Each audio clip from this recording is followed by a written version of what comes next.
Hello everyone, this is Rahul Bhardwaj and I welcome you all to Pathfinder. आज इस lecture में हम बात करेंगे कि यूएई की तरफ से जो ग्रीन वीज़ा लॉन्च किया गया है ये किस तरह से इंडियंस को यहाँ पे इम्पैक्ट कर रहा है। यूएई ने आपका रेजिडेंसी स्टेटस को लेके ग्रीन वीज़ा को अभी लॉन्च किया है और जैसा कि आप जानते हैं कि लाखों की संख्या में यहाँ पे इंडियन वर्कर्स यूएई के अंदर वर्क करते हैं, तो किस तरह से ग्रीन वीज़ा के रिगार्डिंग जो कंडीशंस हैं इंडियन वर्कर्स को बेनिफिट करेंगी या नहीं करेंगी, अगर कर रही हैं तो किस तरीके से कर रही हैं। जैसा आप देख पा रहे हैं, यूएई एक तरह का खाड़ी देश है, ये आपको पर्शियन गल्फ यहाँ पे दिखाई दे रहा है एंड कैपिटल सिटी जो है अबू धाबी है। लार्जेस्ट सिटी की बात करें तो ये दुबई है। लाखों की संख्या में इंडियन वर्कर्स यहाँ पे आपका काम करते हैं। किस तरह से ग्रीन वीज़ा इन सभी वर्कर्स को इम्पैक्ट करने वाला है ये हम यहाँ पे एनालाइज करेंगे। आगे बढ़ने से पहले this is a brief introduction about me. ये मेरा टेलीग्राम चैनल है जिस पे आप मुझे फॉलो कर सकते हैं। PDF of the session will be available here. ये ग्रीन वीज़ा है क्या, पहले ये हम समझते हैं। इससे देखिए, ग्रीन वीज़ा अगर आपके पास नहीं है तो नॉर्मल टर्म में अगर कोई भी वर्कर वहाँ पे काम करना चाहता है, यूएई के अंदर अगर आप काम करना चाहते हैं, so you will require sponsor. Sponsor की आपको ज़रूरत पड़ेगी। तो जो भी वर्कर है उसका जो एम्प्लॉयर है आ, वो एक तरह से स्पॉन्सर का काम करेगा और एम्प्लॉयर उनके लिए वर्क परमिट लेके आएगा मिनिस्ट्री से। उसके बाद जो वर्कर है वो वहाँ पे काम कर सकता है। तो बहुत ही रिस्ट्रिक्शन यहाँ पे प्लेस हैं और सेल्फ रेजिडेंसी यहाँ पे ये अलाउ नहीं की जा रही है। तो अभी जिन लोगों को ये ग्रीन वीज़ा दिया जाएगा वहाँ पे ये वाली जो कंडीशन है इसको हटाया जा रहा है। Now the foreigners will be allowed to work in UAE without being sponsored by an employer। उनको किसी भी एम्प्लॉयर से स्पॉन्सर होने की ज़रूरत नहीं है। अभी वो क्या कर सकते हैं, सेल्फ रेजिडेंसी स्टेटस एंजॉय कर सकते हैं। तो ये एक बहुत बड़ा चेंज है with the help of this green visa जो अभी रिसेंटली अनाउंस किया गया है। और काफ़ी सारे बेनिफिट यहाँ पे दिए जा रहे हैं। फॉर एग्जांपल, जो ग्रीन वीज़ा होल्डर है वो अपने पेरेंट्स को भी स्पॉन्सर कर सकते हैं, मतलब अपने पेरेंट्स को अपने साथ रख सकते हैं। तो ये भी अच्छी बात है। और शुरू में ये था कि जो बच्चे हैं 18 साल तक के ही आपके स्पॉन्सर किए जा सकते हैं। अभी वो एज बढ़ा के आपका 25 ईयर्स कर दिया गया है जिन बच्चों को आपका स्पॉन्सर किया जा सकता है। तो बच्चे और पेरेंट्स को अपने साथ रखा जा सकता है। जिन लोगों के पास में ग्रीन वीज़ा है उनको स्पॉन्सर की भी ज़रूरत नहीं है। इसके अलावा और कुछ चेंजेस किए गए। मान लीजिए जो भी आपका इंडिविजुअल है वहाँ पे वर्क कर रहा है, उसकी जॉब चली जाती है। तो ये पहले होता था कि 30 डेज़ के अंदर आपको जॉब लेनी है। अगर 30 दिन में आपको जॉब नहीं मिल रही है तो आपको कंट्री छोड़ना पड़ेगा। अभी यहाँ पे थोड़ा सा रेस्ट्रिक्शन दिया गया है। The green visa will allow the holder a grace period up to 3 months to look for a new job. ठीक है, तो ये 3 महीने का आपको पीरियड यहाँ पे मिल जाता है जो कि थोड़ा सा ईज कर देता है। अगर हम ओवरऑल ब्रॉड पर्सपेक्टिव में यहाँ पे देखें किन लोगों को ये बेनिफिट मिलेंगे, तो यहाँ पे कहा जा रहा है highly skilled individuals, investors, business people, entrepreneurs as well as exceptional students and post graduates, इन सबको ये बेनिफिट मिलने वाले हैं। तो डेफिनेटली जो ब्लू कॉलर जो आपके जॉब कर रहे हैं, जो आपका वर्क फोर्स है, उनको ये बेनिफिट नहीं मिलेगा। लेकिन जो हाईली स्किल्ड इंडिविजुअल्स हैं या जो एंटरप्रेन्योर्स, बिजनेसमैन हैं या जो एक्सेप्शनल स्टूडेंट्स हैं, उनको ये बेनिफिट यहाँ पे मिलने वाले हैं। इंडियंस किस तरह से यहाँ पे बेनिफिट होंगे, इसे समझने के लिए कुछ इंटरेस्टिंग फैक्ट हम यहाँ पे देखते हैं। देखिए, इंडियंस जो आपका है that is the largest ethnic community in the UAE.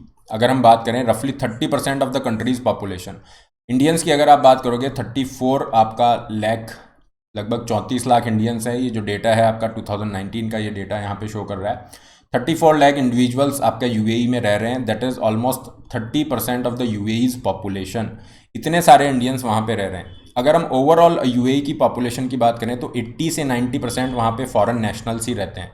मतलब यूएई के जो सिटीजन्स हैं उनका अगर आप देखोगे तो 10 से 20% के बीच में ही है। फॉरेन नेशनल्स का वहाँ पे काफ़ी ज़्यादा हैं और उसमें भी सबसे लार्जेस्ट जो एथनिक कम्युनिटी है that is Indians.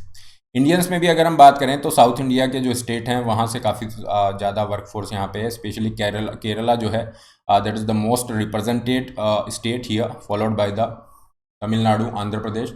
North Indian state से भी यहाँ पे काफ़ी सारे लोग हैं। अब कौन सा जो वर्कफोर्स है यहाँ पे कितने लोग बेनिफिट होंगे उसे समझने के लिए हम इंडियन जो इमिग्रेंट्स हैं उनका अगर ये ब्रेकअप देखते हैं तो 65% जो वर्कफोर्स है वो ब्लू कॉलर कैटेगरी में है। मतलब इस तरह के लोग जो होंगे कंस्ट्रक्शन कंपनीज में, म्यूनसिपालिटीज़ में, एग्रीकल्चर फार्म्स में काम करेंगे। ठीक है, इतना स्किल्ड वर्क ये नहीं रहेगा। 65% ये आपका वर्कफोर्स है। 20% जो वर्कफोर्स है that will belong to the white collar non professionals. अब ये क्या होंगे, क्लैरिकल आपका वर्क हो गया, अकाउंटेंट, सेल्समैन, इस तरह के वर्क होंगे जो इस 20% में आएंगे। ये जो 15% वाला वर्कफोर्स है जिसमें प्रोफेशनल्स और बिजनेसमैन है, ये वर्क आपका जो कैटेगरी है ये सबसे ज़्यादा बेनिफिट होगा ग्रीन वीज़ा के जो आपके रिलैक्सेशन है उससे, क्योंकि चांसेस सबसे ज़्यादा यही रहेंगे कि ये जो प्रोफेशनल या बिजनेसमैन है इनको ग्रीन वीज़ा यहाँ पे मिलेगा और ये सारे बेनिफिट इनको मिल सकते हैं। ओवरऑल हम बात करें तो डेफिनेटली ये जो इंडियन एम्प्लॉयज़ हैं उनको अट्रैक्ट करेगा। ओके, और उनके लिए काफ़ी सारे रिलैक्सेशन है, जैसे कि अगर आपको जॉब चला जाता है तो आपके पास में एम्पल टाइम है, आप नई जॉब ढूंढ सकते हैं। इसके अलावा यूएई यहाँ पे कोशिश कर रहा है कि वो टैलेंट को रिटेन कर सके और टैलेंट को at the same time attract भी कर सके, क्योंकि अगर आप ये देखोगे कि अभी इस टाइम पे ये आपका ग्रीन वीज़ा क्यों लाया गया, द थिंक इज़ दैट, जैसा मैंने आपको बताया लगभग 80% से भी ज़्यादा लोग यहाँ पे क्या हैं, फॉरेन नेशनल है, बाहर के लोग यहाँ पे रह रहे हैं। फॉरेन नेशनल इनकी इकोनॉमी में हर तरह से कंट्रीब्यूट कर रहे हैं, वो वहाँ पे लैंड परचेज कर रहे हैं, एक तरह से कंज्यूम कर रहे हैं, वहाँ पे जो वर्क फोर्स है उसके अंदर पार्टिसिपेट कर रहे हैं, ठीक है, टूरिज़्म को प्रमोट करने में हेल्प करते हैं। तो यूएई की जो इकोनॉमी है उसके अंदर इनका बहुत ज़्यादा कंट्रीब्यूशन है, और यूएई यहाँ पे स्पेशली चाहता है कि हम अपनी इकोनॉमी को डाइवर्सिफाई करें, knowledge based 21st century economy की तरफ मूव करें। UAE is trying to venture into the areas of artificial intelligence, machine learning and all, इस तरह की एरियाज़ के अंदर ये जाना चाह रहा है। तो इस तरह के जो वर्क फोर्स हैं उनको अट्रैक्ट करने के लिए ये आपका ग्रीन वीज़ा लाया गया है। और कोरोना वायरस पेंडेमिक की वजह से आप देखेंगे तो इकोनॉमी जो है पहले ही स्लो डाउन चल रहा था, ऑयल प्राइसेस काफ़ी लो थी। इसके अलावा इसका सऊदी अरेबिया से भी आपका कंपटीशन चल रहा है यूएई का, that is the largest economy in this region. UAE आपका सेकंड पे आएगा। तो इन दोनों के बीच में कंपटीशन है, उस वजह से भी आप देखोगे कि यूएई चाह रहा है कि हम जितनी जल्दी इनिशिएटिव ले सकें और जितना ज़्यादा टैलेंट को अट्रैक्ट कर सकें वही यहाँ पे रहेगा। और इसी के रिगार्डिंग यूएई ने 2019 में आपका गोल्डन वीज़ा भी लॉन्च किया था, और गोल्डन वीज़ा की रिसेंटली एलिजिबिलिटी भी बढ़ा दी गई थी। लास्ट ईयर नवंबर में ये एलिजिबिलिटी कंडीशन बढ़ा दी थी।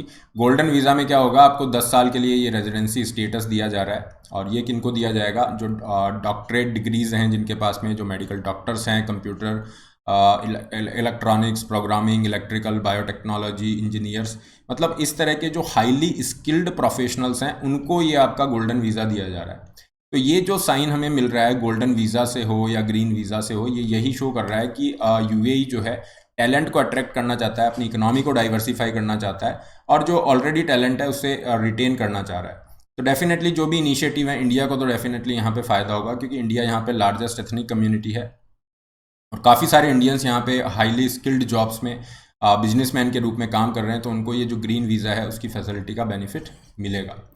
एंड यहाँ पे कुछ क्लैरिटीज़ नहीं है कि ये कब से आपका इफेक्ट में आना स्टार्ट होगा, या फिर इसको किस तरह से आप अप्लाई करने हैं। ये जो माइन्यूट डिटेल्स हैं ये अभी हमारे सामने नहीं है, लेकिन ओवरऑल इंडिया के लिए अच्छी बात है, क्योंकि इंडिया और यूएई जो है आपके इकोनॉमिक कॉपरेशन के साथ काफ़ी आगे जा रहे हैं। जियोपॉलिटिक्स के पॉइंट ऑफ व्यू से भी दोनों अपना कॉपरेशन इंक्रीज़ कर रहे हैं, और इंडिया की जो पॉलिसी है that is extended neighbourhood policy, जहाँ पे इंडिया खाड़ी देशों के साथ अपने संबंधों को बढ़ा रहा है, उस पॉइंट ऑफ व्यू से भी ये एक अच्छी बात रहेगी। That's all for today.